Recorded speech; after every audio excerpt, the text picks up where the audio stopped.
नमस्कार, मैं पूर्णिमा खिलार। ये जो सीरीज़ लेके आई हूँ ये 10वीं कक्षा के लिए माध्यमिक हिंदी व्याकरण, और ये हमारी उड़ीसा में जो पढ़ाए जा रहे हैं क्लास 10 में 10वीं कक्षा में, ये उसके व्याकरण है। एक सीरीज़ चलेगी अभी, तो आइए इस वीडियो को देखते हैं और समझते हैं। तो पहले तो हम जानेंगे कि जो हिंदी है, हिंदी में ध्वनियाँ और वर्णमाला, उनको पहचानेंगे। ध्वनियाँ क्या है? जो हमारे मुख से आवाज़ें आती हैं उन सबको ध्वनियों के श्रेणी में रखा गया है। और ध्वनियों को जब हम लिखते हैं उस लिपि को वर्णमाला कहते हैं। तो वर्णमाला क्या है? जो ध्वनियों के लिखित समूह है उसको वर्णमाला कहते हैं। तो ये जो नीचे मैंने दिखाया हुआ है ये हिंदी का वर्णमाला है। इसमें स्वर वर्ण है, व्यंजन वर्ण है और संयुक्त व्यंजन है। स्वर वर्ण में कौन क्या क्या है? अ, आ, इ, ई, उ, ऊ, री, ए, ओ, औ। ठीक है। अभी व्यंजन वर्ण में इसमें 5 वर्ग है। क वर्ग, च वर्ग, ट वर्ग, त वर्ग और प वर्ग। इसमें है क वर्ग में क, ख, ग, घ, अंग। च वर्ग में है च, छ, ज, झ, निय। ट वर्ग में है ट, ठ, ड, ढ, ण और इसको कहेंगे ड और ढ। त वर्ग में है त, थ, द, ध, न।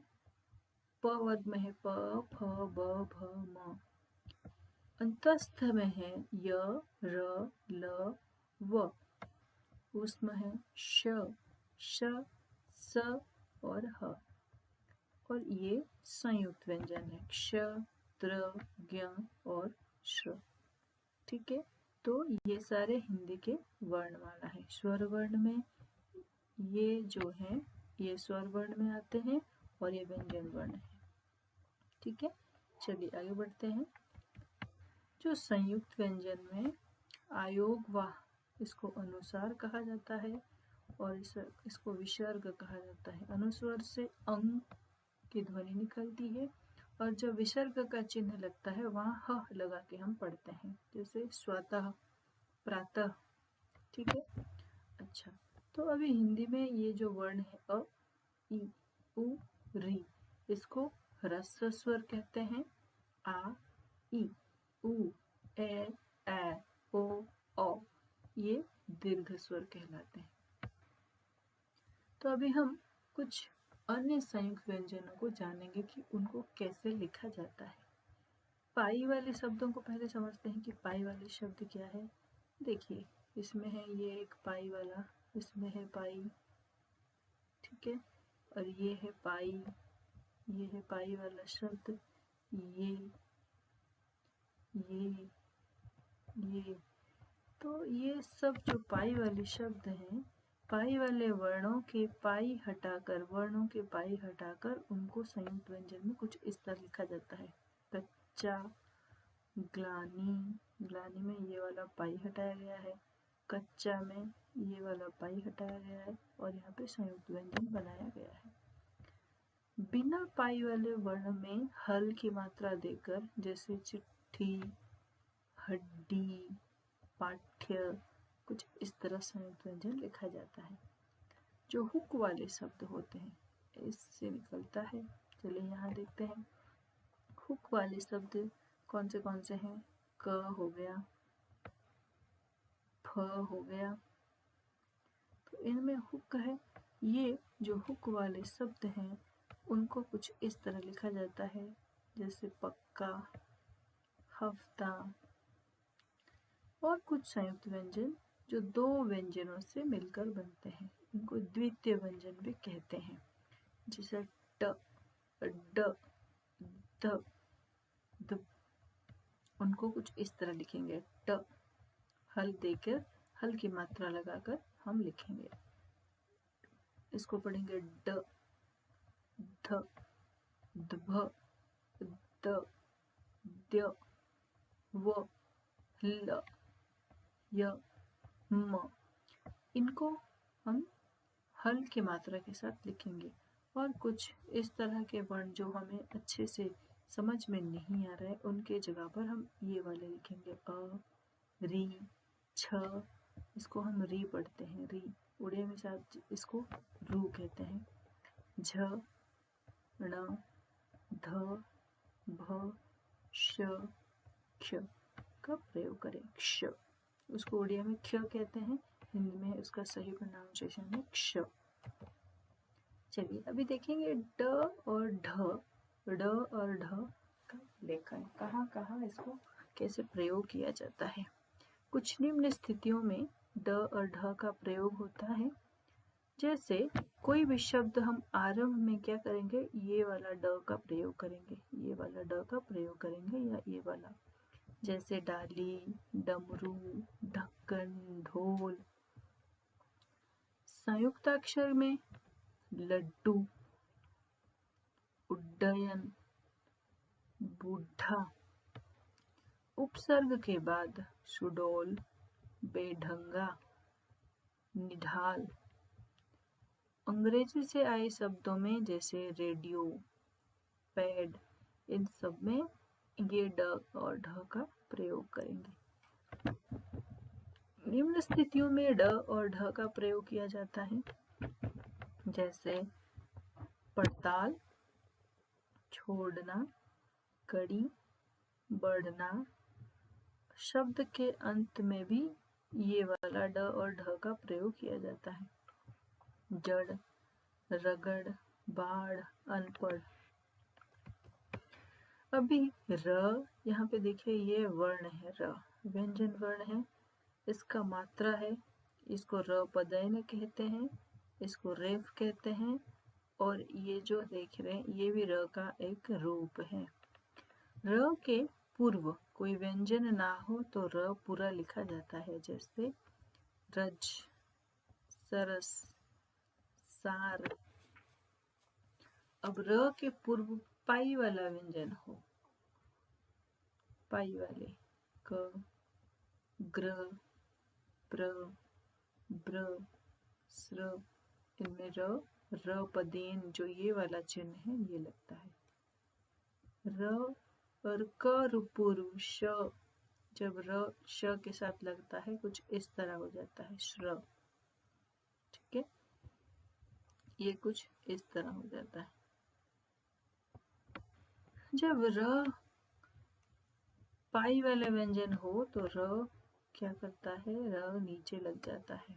र के पूर्व बिना पाई वाला व्यंजन हो, जैसे छ, छ के नीचे कोई, छ में कोई पाई है नहीं, ड में कोई पाई है नहीं, ड में कोई पाई है नहीं। ड में भी हम लगा सकते हैं, द में भी। ठीक है। र के बाद कोई व्यंजन हो तो र का रेफ हो जाता है। र के बाद जैसे कोणार्क, आर्य। ऐसे अगर इसको हम लिखेंगे तो कुछ इस तरह लिखेंगे, आ, र आएगा बीच में और फिर य, आर्य। तो ये जो है ये आर ऊपर, र ऊपर जाके क्या हो गया है, रेफ बन गया है, अर्थात स्वर्ग। तो ये र का कुछ लेखन है। अभी ये जो है ई, ये, ए, ये, इसका लेखन कैसे होता है। कुछ शब्दों के दो रूप मिलते हैं, जैसे नई, नई, गए, गए, खाए, खाए, कीजिए, कीजिए, दिए, दिए। तो ध्यान दीजिएगा कि यहाँ कभी य श्रुति का प्रयोग हुआ है और कभी नहीं हुआ है। नई में य है, नई में केवल स्वर ध्वनि ई है। आजकल स्वरात्मक यानी ई और ए रूप ही प्रयोग में आते हैं, हमें इसे अपनानी चाहिए।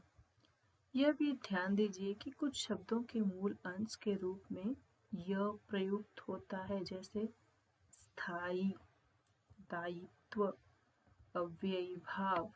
ऐसे स्थानों में यह ही रहता है। तो याद रहे कि अगर ग ग आ दिया का द्विया रूप नहीं होता। दिया इस तरह लिखा जाता है, उसको इस तरह हम नहीं लिख सकते। गया को हम गया ऐसे य करके लिखेंगे, उसको आ करके नहीं लिख सकते। ठीक है, चलिए आगे देखेंगे क्या है, समझ में आया ये। अभी स्क कैसे श्क हो जाता है, स्क कैसे श्क हो जाता है, जब तत्सम शब्दों में अ और आ के बाद स्क, तत्सम शब्द जो है संस्कृत समान, जो शब्द संस्कृत के समान है उसको तत्सम शब्द कहते हैं। तो अगर वो अ और आ के बाद स्क तथा अन्य स्वरों के बाद स्क लिखे जाते हैं, जैसे पुरस्कार,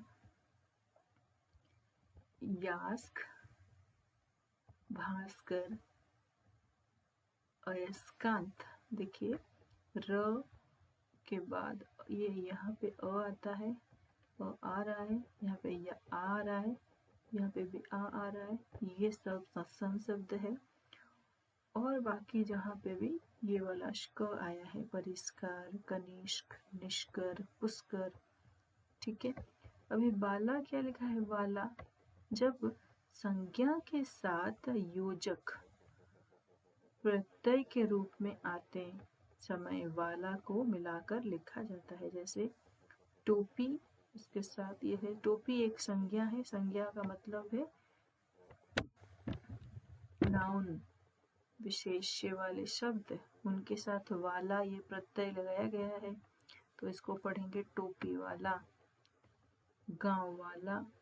जब क्रिया के साथ वाला लिखा जाता है तो वो अलग लिखा जाता है, जैसे खाने वाला, पढ़ने वाला, जाने वाला।